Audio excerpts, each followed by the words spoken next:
Good morning, everybody. My name is Haley Clark. I am the Creative Marketing Specialist at the Greentree Group, and it is a pleasure to welcome you to our webinar, Do More with Less, How Intelligent Automation Can Elevate Your Organization. Today, we're going to explore the world of intelligent automation from a business perspective to give you a 10,000-foot view of this powerful tool and how it can help your business achieve greater effectiveness and efficiency. If you have any questions during the presentation, please feel free to enter them in the chat. We will have a dedicated QA session at the end. And for today's presentation, we have two automation experts. First, I'd like to introduce you to Pam Rigling. Pam is at the helm of our intelligent automation team, guiding our vision to empower small business or SMBs with efficient, intelligent automation strategies. And joining Pam is Mark Carpenter, our senior intelligent automation architect. Mark combines his deep technological expertise with a keen understanding of business needs. But before we dive into today's topic, I'd like to take a moment to talk about who we are at the Greentree Group. Founded in 1993, the Greentree Group is a privately held company with our roots in Beaver Creek, Ohio, with additional offices in Austin, Texas. Now, the Greentree Group also provides managed services and IT support through our Back to Business IT brand. Over the years, we've had the privilege of serving a diverse range of clients, including those in the federal, defense, state, commercial, and academic sectors. Now, our core values of the Greentree Group are the center of everything we do here, and those are integrity, client focus, client partnering, and employee welfare. These values are the heart and soul of our success, so past, present, and future. When it comes to what we do at the Greentree Group, our expertise spans across various domains, ensuring that we provide a holistic 360-degree approach to meeting clients' needs and creating solutions for them. And now, without further ado, I'd like to turn the floor over to Pam Rigling, who will lead us into the fascinating world of intelligent automation. Pam, over to you. Thank you, Haley, and thank you for joining us today. As Haley mentioned, our agenda is really a 10,000-foot view of intelligent automation from a business perspective and how it can work for your business. We're not doing a deep technical dive, but we're certainly available to answer those questions anytime or offline aside from this webinar. Today, we want to focus on a basic definition of intelligent automation. We're going to talk about who is already using it. We're going to share basic costs and ROI potential, and also walk you through a roadmap for how to think about implementing this in your organization. We'll also dispel some common myths about automation and then wrap up with answering any questions. So as Haley mentioned, please feel free to add them to the chat as we go through the presentation. So let's begin with a very straightforward definition. What is intelligent automation? Essentially, it's step-by-step instructions written in a programming language that tells a computer how to copycat or mimic a sequence of actions in a process that has typically been done by a human. Not everything can be automated, but any process that is repetitive, rules-based, and does not really require higher-level human analysis or decision-making can probably be automated. Automation can work with any software platform, website, or file type that humans can interact with, so it's both industry and platform agnostic. You may have heard of RPA, or robotic process automation. RPA has been around for over 20 years. Machine learning and AI technology can now enhance RPA capabilities, so we refer to the convergence of all of this as intelligent automation. It's a relatively simple, straightforward, and well-established technology, and it actually does not involve robots, as you commonly think of them. Robots are kind of problematic right now. The biggest question we hear every single day is, will robots take my job? So we always tackle this question head on in this conversation. And as you can see from these Google predictions, there is a huge amount of fear and uncertainty about what all of this means and how fast technology is evolving. Plus, Hollywood certainly has not given us warm and fuzzy feelings about robots or any form of automation. Mark and I frequently hear a lot of Terminator jokes. So let's dispel some fears and reassure you a bit. There are many current factors indicating that robots will not be taking our jobs anytime soon. The primary one is the current labor shortage. It's just not going away. In the US right now, there are 9.8 million job openings and only 5.9 million available workers. So we have a lot more work than we have humans to do. And the declining birth rate is not going to be providing any relief or resolution for this situation in the immediate future. Second, historically, we know that all prior industrial revolutions have resulted in net gains in human employment. So these are promising things. Most industry wonks that study this stuff do not believe that robots will ever replace humans, in fact, but they are certain now that humans working with automation and technology will surpass humans working without these tools. So if we focus on moving past the fears and expanding our knowledge, we can seize the level up opportunity this technology is offering to human workers. Automation is already a part of our everyday lives, and it has been for hundreds of years. It's so intrinsic that we don't really even recognize it. Think of it this way. People used to walk from Dayton, Ohio to Los Angeles, California. That's 2,189 miles. Or maybe they rode a wagon or a horse eventually, but they did get from here to there.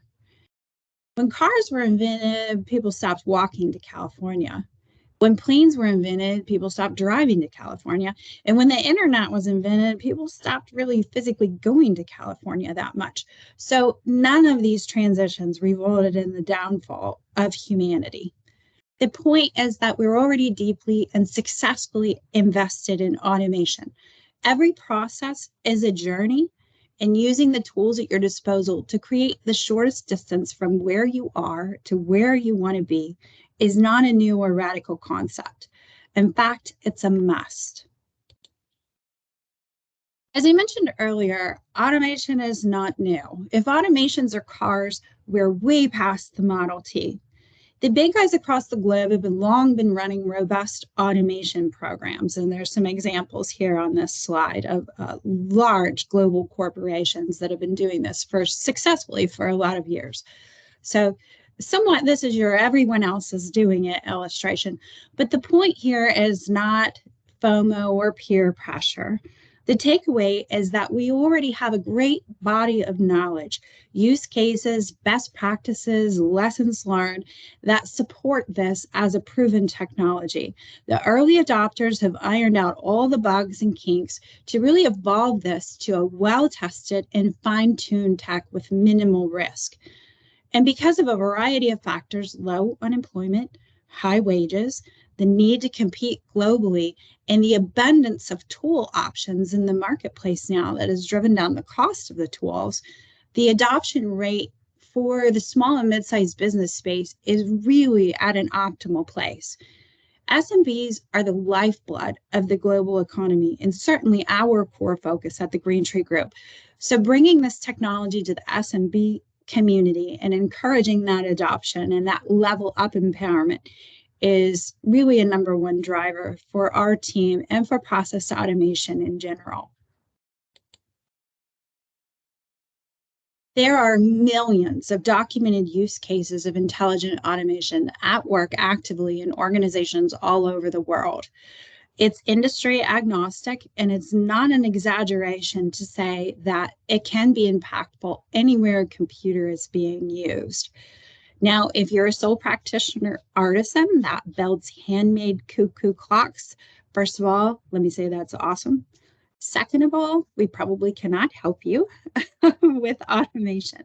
But for everyone else that has data entry, invoices, employee onboarding, old legacy data, expense reports, inventory management, payroll, IT support, accounts receivable, and the hundreds of other processes most businesses have to run, automation is probably going to work for you in some capacity. These are just 10 common all-star applications, somewhat universal, but certainly if you're interested in top use cases in your specific industry to give you some light bulb ideas for your organization, we're always happy to provide those to you. Another question we want to tackle head on about automation is cost. Really, in order to think about adopting any technology, you need a sense of the cost and potential ROI. And I don't know about you, but I really, really dislike hearing about a cool new tool, being forced through a lot of pitches and demos, and then, hearing the price at the end. No one likes that, and we don't want to do that in our approach. So this is a simple illustration of a potential pricing scenario to give you a realistic sense of the costs with outsourcing intelligent automation. A medium complexity task that takes roughly 1 hour a day of time for a $60,000 employee, and these are all just assumptions for a simple hypothetical scenario. It can be automated at a cost savings of about $14,000 over a 3-year period. Where it starts to get a lot more compelling is when you have 2 humans doing this task, or 4, or 6, or 8. You still only need 1 automation, and that's when the savings really start to exponentially multiply. The development costs of the automation will vary based on the complexity, but another great aspect of this model is that the ROI is typically predictable. So we can calculate the impact automation will have based on costs, wages, time, and specific value formulas for your organization. If it doesn't make sense, you just don't do it. Our team guarantees ROI, and we have achieved it with every single automation we've built to date. Labor costs are pretty easy to calculate in terms of ROI, but there are many, many value add factors that contribute to the impact of automation. Some are not so easily quantifiable. For example, if your organization is heavily regulated and compliance is highly consequential, automations can really enhance standardization, transparency, and auditability. They can virtually eliminate errors from any process, and they can run 24/7, 365, which creates a huge array of opportunities for everything from customer service response times to revenue cycle management. As we saw in the cost illustration, automations can be scaled up to handle short-term, what I would call special event projects, or seasonal busy periods. They contribute to employee job satisfaction and retention, especially with younger workers who are coming to expect these tools. And of course, probably the hardest cost impact to quantify is what new cool things will your people be able to work on if you can successfully repurpose this time that you're saving. Okay, sounds pretty cool. Hopefully we've convinced you that robots aren't going to take over your jobs. So how do you actually think about making this work in your organization? Where do you begin? Well, there are some very important steps in how you should approach this. So let's walk through a basic roadmap. Number 1, embrace change. This is number 1 chronologically because it's where you begin. It's also number 1 because it is the single most important piece of successfully adopting an automation program. Change is hard for humans. Psychology experts tell us that change elicits the same response in our brains as grief. Change requires us to rethink the way we've always done it, and that's very difficult, especially when you've enjoyed a lot of success in doing that way for a very long time. Organizational change management is so important that Greentree has an entire team of super smart consulting experts dedicated to just helping teams change. So you start with overcoming the fear that we talked about earlier. Then you embrace knowledge that creates understanding. People often ask us, what can I automate in my business? How do I think about the processes that I want to automate? And it is actually fairly simple. Our first advice is to start with your pain points. What keeps you up at night? What are your biggest challenges? How are these things holding you back from where you want to be? Thinking about automation as a potential solution is really becoming more and more essential for solving some of these problems. When you've decided to embrace the change, setting your mission, vision, and goals for what you want to achieve, like in all things, is critical for an automation program. And engaging your entire team in reducing fear and apprehension, encouraging feedback and open communication, and defining how job roles and responsibilities will evolve is very, very important.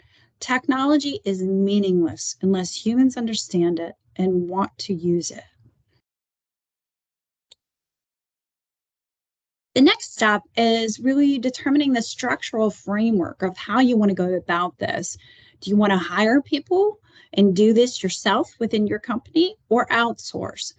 There are many factors that will weigh into this decision. You want to consider the resources you currently have within your company, how many automations you envision building for your company and needing to run, licensing costs of the software platforms you choose to use, and costs to maintain and update your portfolio of automations moving forward. There's a broad spectrum of delivery mechanisms for automation programs, but we do like to caution our clients that this is not a traditional IT function. It's not going to work very well to lump this onto the already long list of tasks your IT staff are currently managing. I think if there are any IT folks watching this, they're probably clapping right now.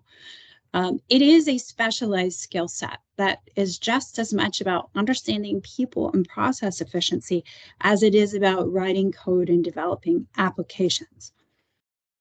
So if we think about automations like cars, your process owners are the drivers.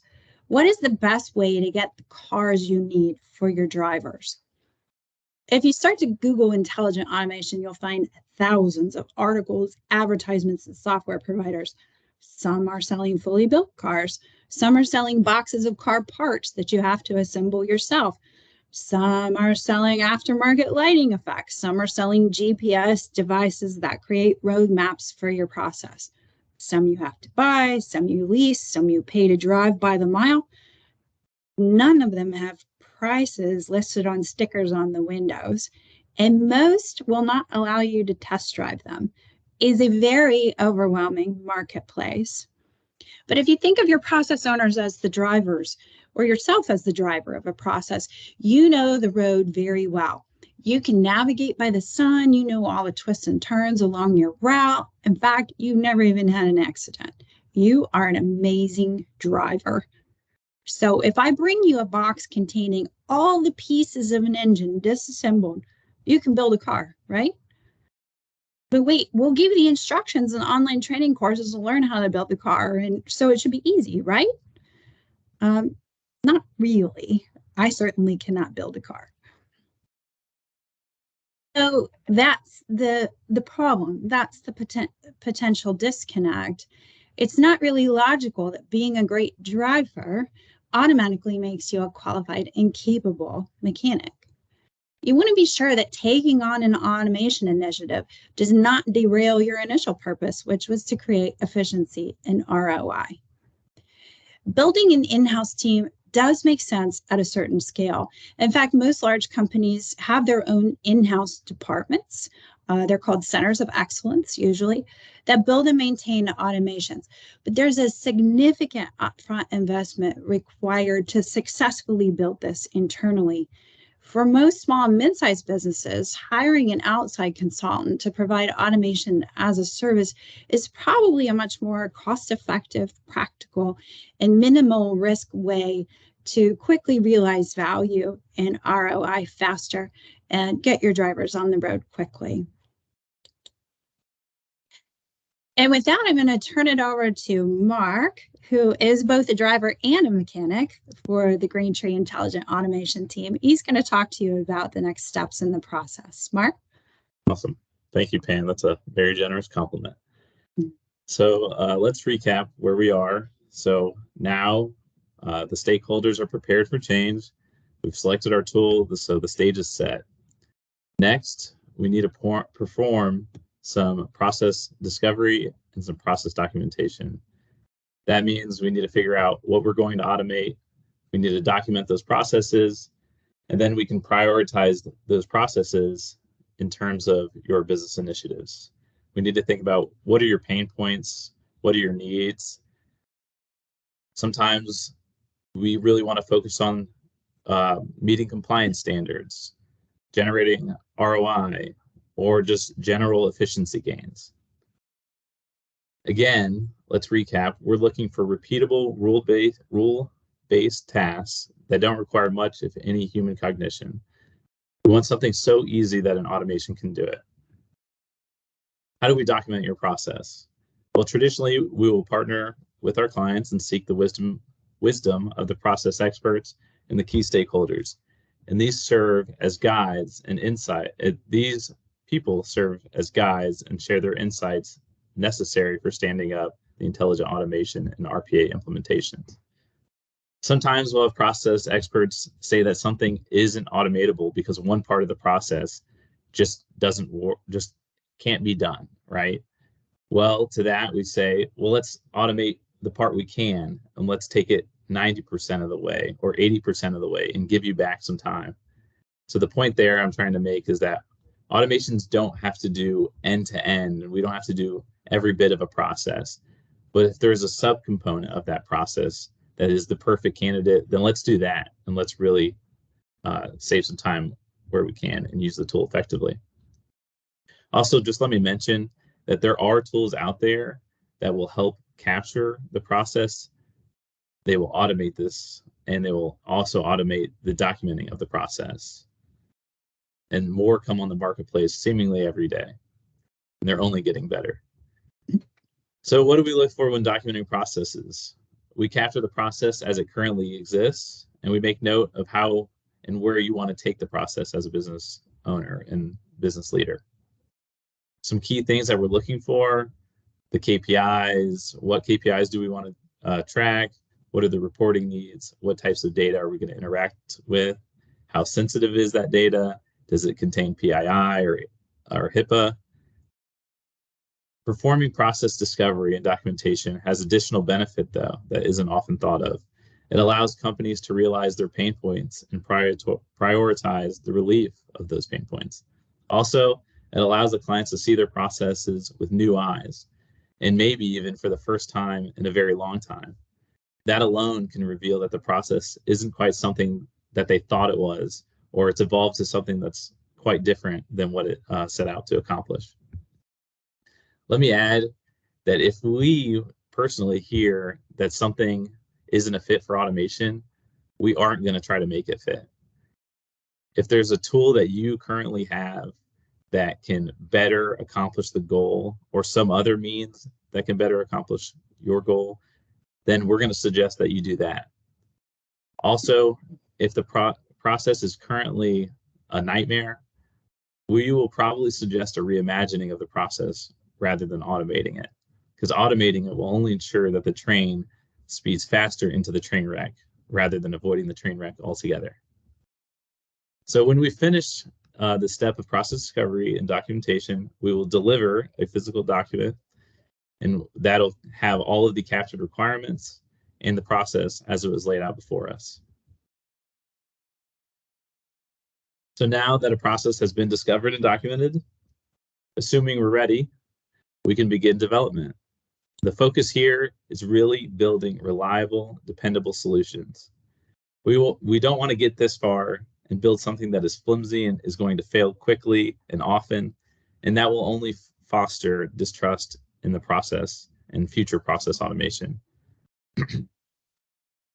Automation should be built methodically, and we need to consider all of the client's KPI reporting, compliance, and other needs that were captured during the documentation step.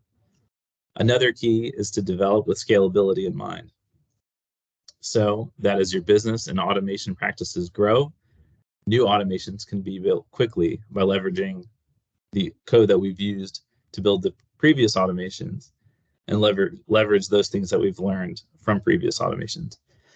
Excuse me. As development is happening, everything is also being tested to ensure that the automation will work in your environment. So finally, when development is finished, the automation fulfills all requirements and has been thoroughly tested and is deployed into production. So after development, we enter the update and maintain phase. The great thing about these automations is that they are very good at interacting with various types of systems, whether the systems are on the desktop or in the web. And with that said, there are times that factors outside of the automation's control, such as a complete system redesign, can spur a need for an update to the automation. And these automations exist in an ever-changing world, and that world can have an effect, as is understandable. It's not that these changes would occur often, right? Because your system doesn't redesign all the time, but some change is inevitable. And that's okay, because when automations are developed correctly with a modular approach, the change in one system really only means that a fractional piece of the automated process really needs updated. Also, when using best practices, finding the automation needs or the parts of the automation that needs to be updated and the exact cause is easy. So just like when driving a car, potholes and detours are unavoidable. It's not the car's fault, nor is it the driver's fault, nor is it the mechanic's fault. But really what matters is when those issues arise, the ability to respond is vital. So where do we go? Where do we go from here? If we're lucky, when you jumped into this intelligent automation foray, you jumped in with scale in mind. And if you did that, that's great. That's awesome. If not, let's talk about that. So how do we scale? We really need to plan for the long term, and we need to plan to grow. What are the logical next automations after we complete, this previous one? Well, let's look at what your initiatives are in this current state. What are the pain points now? Ideally, the early automations will focus on the lower hanging fruit. Those are the simple ones, yet time-consuming and mundane processes. And when we've, really crushed those and delivered great ROI and added benefit, we'll have built some trust. And then we can take our shots with the big and complex processes that take a little more time. So also, we need to change the mindset. So when we're creating a new process, we really need to stop and think, can this be an automation? Can we build automation into this from the beginning?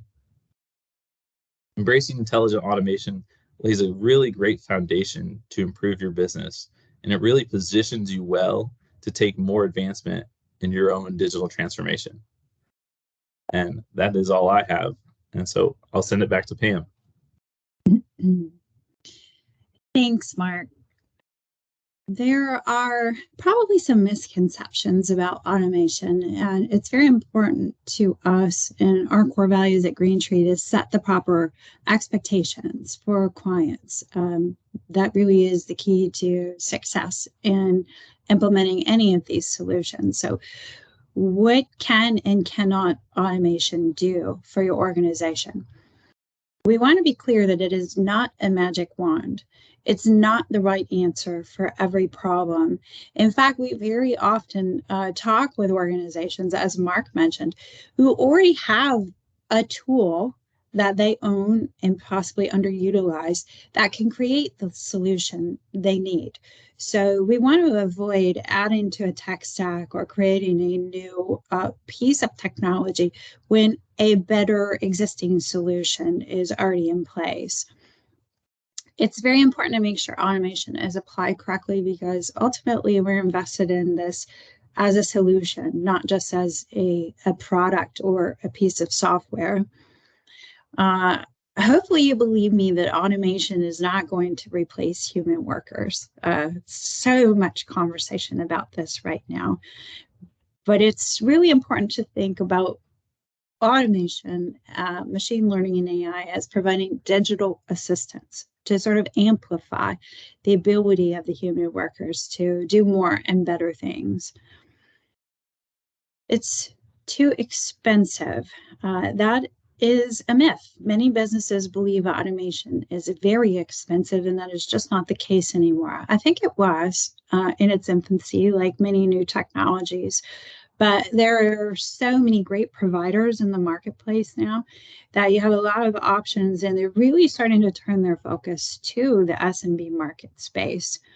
And so that's bringing down the cost of entry into this world significantly, creating a lot of ROI. It's an easy do-it-yourself project. Probably not for the vast majority of small businesses. We've already established that great drivers are not necessarily great mechanics. And I think most businesses are really committed to focusing on doing what they do best and not spending a lot of time learning new things and maybe taking on projects that don't really suit your mission and your capabilities. Automation is no different than that. So it really should empower you to be better at what you do. And that means finding the most practical, fastest way to get from point A to point B, get this up and running and working well for your organization. So thank you again for being here with us today. Hopefully we have given you some food for thought. Haley's going to help us address any questions that have been posted in the chat. But we are always happy to come and meet with you, brainstorm specific scenarios, dive a little deeper into your unique circumstances, or send you any additional information that could be helpful in your understanding of automation. And I would say whenever we come to meetings, we always bring treats from our friends at Killer Brownie here in Dayton, Ohio. So thank you so much. And let's see if we have any questions. Haley? Yeah, thank you, Pam and Mark. You both did. That was great. That was really informative. Now, if any questions came up during this presentation, please feel free to enter them in the chat. One of the things I want to bring up is we have a lot of questions that we normally get regarding this. So I'm going to start with that. And I'm just going to start with our first question, which is, what are some examples of intelligent automation in practice? That's a great question, Haley. And we actually have a pretty dramatic one with a current client that we've just completed and deployed. And essentially, this client is a franchisor of retail outlets, about 90 retail outlets. And every day, those retail outlets have to report back to the corporate office a lot of different sales data reports. And they have to go through 3 different pieces of reporting software. So all of this is to say that there was a finance guy in the corporate office, a really experienced, a smart person, a high-level salary person, who essentially is spending 15 to 20 hours a week doing nothing but shuffling and assembling and extracting and querying these reports on a daily, weekly restated, monthly basis, and disseminating this information back throughout the company so that the retail outlets can use the information in their day-to-day businesses. So Greentree created an automation for this whole entire system. The process owner doesn't have to get up at 5 o'clock in the morning anymore to start that. They're literally saving 15 to 20 hours a week of his time. The automation runs in the background, and it actually gets the data and the reporting out much faster than before. Geographically, this company has retail outlets on the West Coast and the East Coast. So the close of the stores on the West Coast kind of delayed the reporting capabilities and created a really difficult situation for a human in the middle of this loop. So automating it has not only saved the time, but has really enhanced the speed and the value of the information being distributed and useful throughout the company. That's just one example. Certainly we can give like lots of specific examples for anyone that is interested in, you know, their industry and kind of some inspiration for how it could work in your specific organization. Awesome. Yeah. That's I, great. I'd just like to add Yeah, that, absolutely. Yeah, I think go that ahead. was one of those kind of, you know, I like to say like a quick win, but that was kind of one of those low-hanging fruits that were a great place to start with that company. So, you know, we automated that, and that just kind of showed the power of you know, moving forward with automation and starting into a digital transformation. And it created a lot of other ideas and a lot of further automation potential for us. Very cool. That's great. Okay, so we have another question, which is how much does it cost? I know that you guys covered a little bit of this earlier, but how much does it cost to do something like this? Well, there are lots of different cost models, Haley. I can speak to Greentree's cost model offering full service intelligent automation as a service. So what we do is look at the process, and we charge a flat fee to create the development of that automation. And that does range based on the complexity of the automation. If you have a 4-step process, that's something different than a 45-step process, obviously. But an average automation may cost $5,000 to $10,000 to develop. Let's consider that your down payment on your lease. And then we charge a recurring monthly fee to maintain and orchestrate that automation through the software platform that we have a relationship with. So Greentree is agnostic. We are not reselling any software or any products. We're not aligned or committed to any software company. That allows us to choose the best tool, because we're not exclusive with anyone. So we have a variety of different tools we can bring to bear. And then we do have preferred partnerships with some of those tools that allows us to access much better pricing for our clients, rather than the client paying, let's just say, retail price to purchase that software for themselves. So hopefully that gives a little bit of clarity to the pricing structure. But again, happy to look at any specific scenario and create a more detailed kind of cost proposal. That's great. Yeah, no, that's a great answer. Okay, so we have another question. How long does it take to implement? Well, we always say that's really more of a constraint on the client side. This process really requires a collaboration between us and the client, because we need to understand the process, how it's working, how you want it to work. We need to be able to document that accurately. So there is a lift on the client side to schedule some time set aside to work with us. This is what we do all day, every day. The bigger challenge is for clients to keep doing what they're doing and also make time to work on this as a forward-thinking initiative. So we could deliver an automation in a month. And I would say that of a medium complexity automation and a client that has availability to meet with us, we could do it in a month, but really that's going to be dictated by the client's time frame more than anything. That makes sense. We have another question, which is, okay, say somebody they've gone through the learning about intelligent automation and they really want to take it on and they want to bring it into their organization. How can they better explain it to their employees or their colleagues to help them understand this concept better? That's a great question, Haley. There's so much information out there to try to sort through to find actual factual data. Greentree really focuses on an educational component of this, because we're talking to small and mid-sized businesses. Our company loves SMBs. I personally love SMBs. So we want to empower people with knowledge about this technology. So we offer a lot of resources. We're, of course, always happy to come and talk with anyone. We have various educational tools and kind of training pieces, but there are some good non-salesy sources of information out there. We can certainly point people towards those.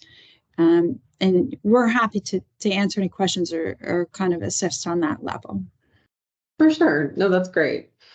We have another question, and it's a little bit longer, and it's, how do you counter customers wanting, and I'm assuming this means potential clients for, say, Greentree, how do you counter customers wanting to use internal software automation tools like Microsoft or Google? And because Microsoft has lower licensing fees for Power Automate, and Google has scripting tools that can automate Google Suite products, will you use those tools to automate if customers request it? Well, yeah, I think we have expertise in multiple different platforms in the automation space. And that's really going to be driven by the needs of the customer. There are certainly some automations for which Microsoft Power App tools are perfectly great. There are more robust requirements. For example, the work we do for the United States Air Force Financial Services, heavily constrained environment, lots of security requirements. Microsoft Power Apps are probably not the right tool there. So it's really right fitting the tool with the specific engagement that is most important, I think. Yeah, Mark, do you have anything to add to that? Yeah, I think, yeah, like you're saying, we are tool agnostic. We're not promoting any one tool. We do have preferred tools for many reasons. I think we would, love to talk it over. We have used Power Automate, Power Apps, not so much the Google Suite scripting, but I'm sure that's not too foreign. I think there we would want to hear what the needs are from the customer and the client. I think typically the biggest constraints that I see when using those tools specifically is that orchestration is a major component of this, because orchestration allows you to do a lot of things with scheduling and when you run and how it's reported, who gets notified if something happens, how do you read those logs.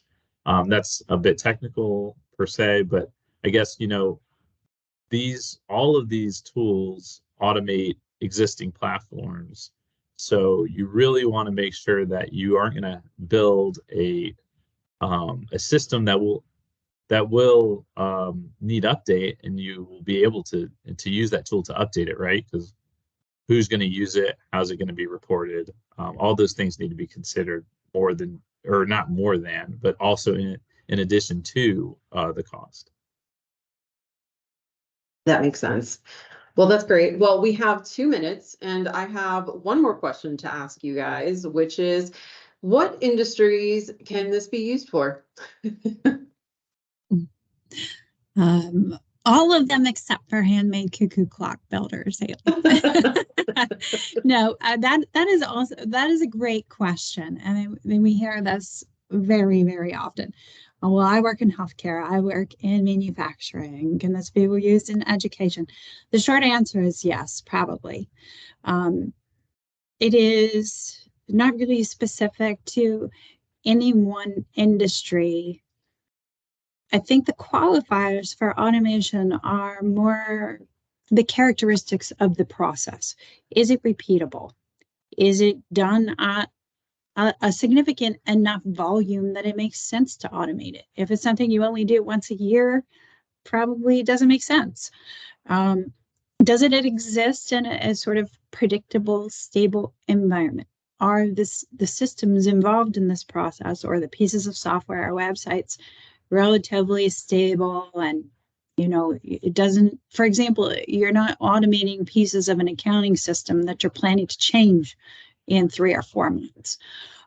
So really those things are more of a determinants of when you should or should not automate something than any particular industry application.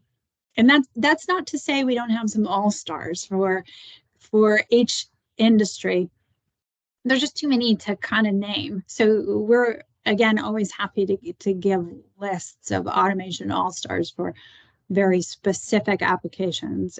Healthcare is very intriguing right now. I think all of the economists and Gardner, everyone's telling us there's billions of dollars of sort of untapped opportunity to create efficiency in healthcare revenue cycle management, for example. So not really industry specific, but certainly great examples in all industries. Excellent. That's great. Well, that is time. We have reached 11:45. So on behalf of the Greentree Group, we appreciate you guys being with us to learn more about intelligent automation. For those of you wanting to know more or to ask specific questions related to your organization, I encourage you to reach directly out to Pam or Mark. They're always happy to talk in greater detail about unique situations and applications. You can also scan the QR code on the screen, which has Pam's contact information on it, so you can direct your questions to her directly if you like. Both of them can also be found on LinkedIn or through the contact form on our website. And speaking of our website, you can visit us at greentreegroup.com for more resources and information about all the services that we offer. I also encourage you to check out the ebook pictured in this slide, Automation Explained. Thank you all again so much for joining us, and we hope you have a great rest of your day. Thank you all. Thanks, guys. Bye. Bye-bye.